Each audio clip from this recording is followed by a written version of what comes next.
ራሴን ከማምነው በላይ ነው አንተን የማምነው። አንቺ ሆንሽ እናቴ ከማንም ጋር የማላወዳደራችሁ የመኖር ምክንያቶች ናቸው።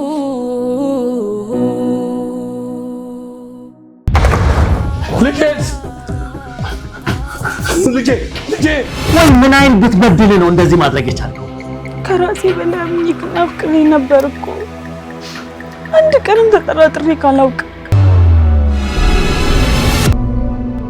እንዳትሳሳቺ ሽርክናችንም ጓደኝነታችንም ቢሆን አይገድበንም። ለልጄ ስል የማልፈለቀለው ድንጋይ የለኝም። አታስቢ፣ እናቴን ለተናገሯት አንቺንም እንደዚህ ያደረጉሽ ለሁሉም ነገር ቀጣቸው። በአንድ ልጄ ከመጡብኝ የነብር ራስ እንደሆንኩ አያውቁም።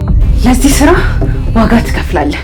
የማትፈልጊበት ቦታ ከመሄድ ቀድሞውኑ መቅረት ይሻላል።